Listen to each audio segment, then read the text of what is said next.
And now to talk about our module of the week, let's turn it over to Martin Anderson-Klutz, a senior solutions engineer at Acquia and maintainer of a number of Drupal modules and recipes of his own. Martin, what do you have for us this week? Thanks, Nick. Have you ever wanted to display Google Analytics charts directly within your Drupal website? There's a module for that.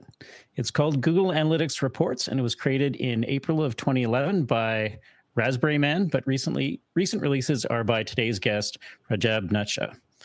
The versions available include 7.x-3.2, 8.x-3.2, and 4.0.0, the last two of which support Drupal 10 and 11.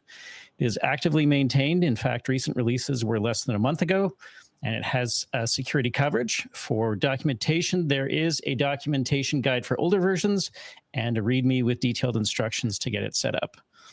The module currently has 76 open issues, 9 of which are bugs against the current branch, which is quite good considering it's in use by 4,272 sites, according to Drupal.org. Now, in terms of the way the module works, to get it set up, you first need to set up the API connection in the Google Developers Console and download the client secret JSON. You'll then upload that into the Google Analytics Report API submodule, along with the property ID to enable the connection.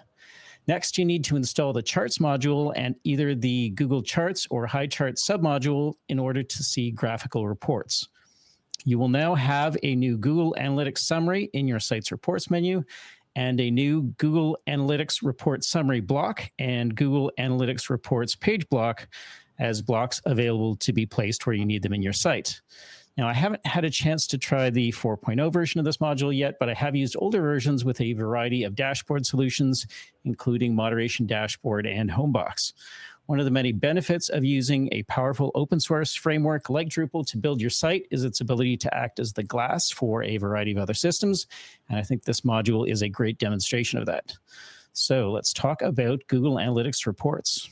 Sorry, this is a bit of a sidetrack, but I've never heard the term glass used in that term. What do you mean by using Drupal as a glass?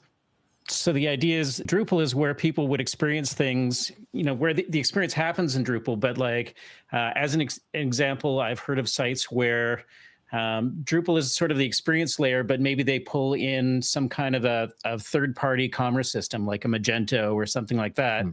And so programmatically, there's another system that's, doing the interaction, but it's actually passing through Drupal as sort of the interaction layer. Interesting. Yeah, so this isn't a module that I've used, but I can definitely see it being helpful, especially if you can especially if it's like a simpler summary, because analytics is pretty intimidating for a lot of clients, especially if they're less technical. But if this has a lot of the data they want, that's a huge value add. I mean, the other side of it is I feel like analytics changes their menus every time I visit the page, even if I just refresh. And so if this kind of programmatically bubbles up, important information, this seems like a good module to have in your toolbox. I think it also gives you a chance to decouple your permissions model for analytics and lets you use permissions essentially on your Drupal site in order to access some of the kind of higher level analytics. And that can be a really powerful thing, particularly for an organization that maybe wants to be data and evidence based, but not necessarily give everyone access to the full reports. Yeah, and there are definitely a variety of things that, even from sort of a content governance perspective, are probably better tracked by a tool like Google Analytics than necessarily having to track those in Drupal. So I'm not 100% sure. Maybe Rajab can chime in here about sort of the feasibility of teasing some of these things out as part of this module. But certainly things like, searches that return no results, or searches that didn't receive like a second click, some of those kinds of things you can find in your analytics that you would have to do a lot more work to be able to track those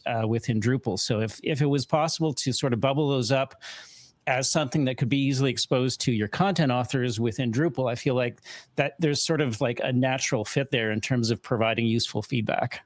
Yes. It mostly it will fetch the report data. It's like when you go to Google Analytics, you will be able to fetch all this data inside the Drupal. Then you could build a view or a chart and give it a permission for anybody in the site to see that. So it's act as a little bit of cache. Okay, it's keep caching with a cron, then building all these reports. Yeah, and I think from our experience with this module is we actually package it with Varbase, our distribution, and we make editors as soon as they log in, they land on a dashboard that has those charts. Drupal lacks this kind of I like the term glass, right? So it's like you're really looking through the glasses of an editor, and the editor wants to know what's happening to my content that's already live. Instead of going somewhere else and looking at, you know, another tab or logging into Google to see that, they just see it inside of their Drupal site, and that adds a little bit of like a user friendliness to Drupal itself. Yeah, that's actually a good point. I think there used to be a module in Drupal that did stuff like that. Not necessarily the third-party integration, but you know, Drupal.org has the dashboard, and I think that was a Drupal 7 module that got pulled out in Drupal 8. And I think there's a small initiative to bring something like that back. But that's the kind of So one of the modules we use at Urban is statistics, or we have in the past, because we like being able to say what's the most interesting publication, you know, what particular publication is getting the most traffic.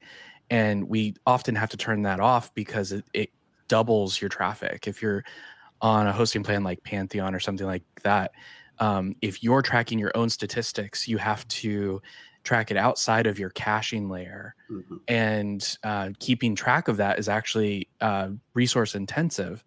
And so if you have statistics turned on your Drupal site, you end up with double the amount of traffic, and hosts like Pantheon count that as two hits for every hit that you get.